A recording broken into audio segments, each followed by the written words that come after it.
Hello বন্ধুরা, আজকের ভিডিওতে আমরা আলোচনা করব গান্ধীজির জীবন কাহিনীর সংক্ষিপ্ত পরিচয়। তোমরা সবাই জানো যে 2রা অক্টোবর গান্ধী জয়ন্তী, মহাত্মা গান্ধীজির জন্মদিন। তো খুব শীঘ্রই সেই দিনটি আসতে চলেছে।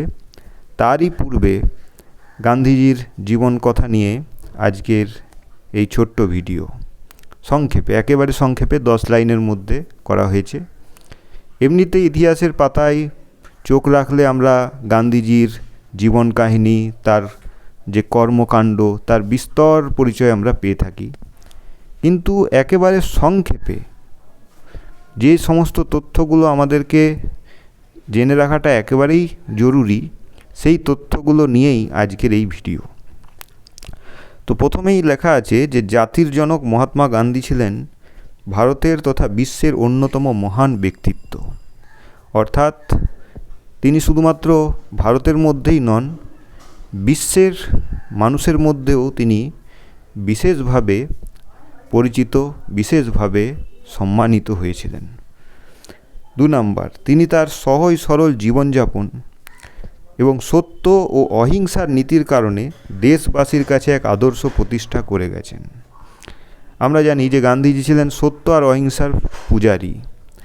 তার যে সমস্ত আন্দোলন তিনি করেছিলেন, প্রত্যেকটার মধ্যেই মূল আদর্শ বা নীতি ছিল সত্য ও অহিংসা।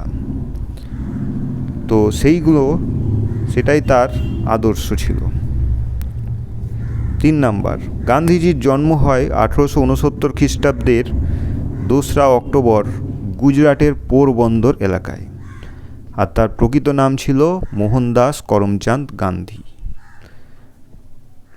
তার পিতার নাম ছিল করমচাঁদ গান্ধী আর মাতার নাম পুতলি বাই।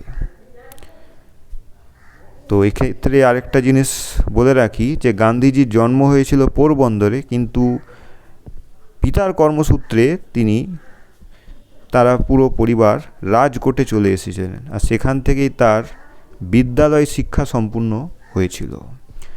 পরবর্তীকালে 1888 খ্রিস্টাব্দে তিনি আইন নিয়ে পড়তে যান লন্ডনে। লন্ডন থেকে ব্যারিস্টারি পাস করে তিনি চলে আসেন, আর কর্মসূত্রে তিনি চলে যান দক্ষিণ আফ্রিকা। দক্ষিণ আফ্রিকাতেই তিনি প্রথম ব্যারিস্টার হয়ে কর্মসূত্রে তিনি গিয়েছিলেন। কিন্তু সেখানে গিয়ে তাকে বর্ণ বৈষম্যের শিকার হতে হয়েছিল, আর সেখান থেকেই তিনি তার আন্দোলনের সূত্রপাত করেন। পরে অবশ্য মহামতি গোখলেজির অনুরোধে তিনি ভারতে ফিরে আসেন। মহামতি গোখলের অনুরোধে তিনি 1915 খ্রিস্টাব্দে দেশে ফিরে আসেন, আর ব্রিটিশ শাসনের বিরুদ্ধে একের পর এক আন্দোলন সংগঠিত করেন। তার নেতৃত্বে কী আন্দোলন হয়েছিল, যেমন অসহযোগ আন্দোলন 1920 খ্রিস্টাব্দে, যেখানে সমস্ত ব্রিটিশ পণ্য বয়কটের ডাক দেওয়া হয়েছিল, আর স্বদেশি পণ্য, স্বদেশি প্রতিষ্ঠান এগুলোকে গ্রহণ করার আহ্বান জানানো হয়েছিল। তাছাড়া ছিল আইন অমান্য আন্দোলন, ভারত ছাড়ো আন্দোলন, এগুলো বিশেষভাবে উল্লেখযোগ্য।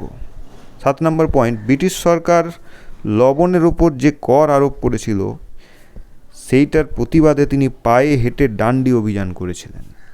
হ্যাঁ বন্ধুরা, সেই সময় লবণের ওপর অত্যধিক হারে কর চাপানো হয়েছিল, আর গান্ধীজির বক্তব্য ছিল যে লবণ প্রাকৃতিকভাবে সমুদ্রের জল থেকে প্রস্তুত, তার ওপর এই হারে কর আরোপ করাটা কখনোই উচিত নয়। তারই প্রতিবাদে তিনি গুজরাটের সবরমতী আশ্রম থেকে পায়ে হেঁটে 78 জনকে নিয়ে পায়ে হেঁটে তিনি গিয়েছিলেন ডান্ডিতে।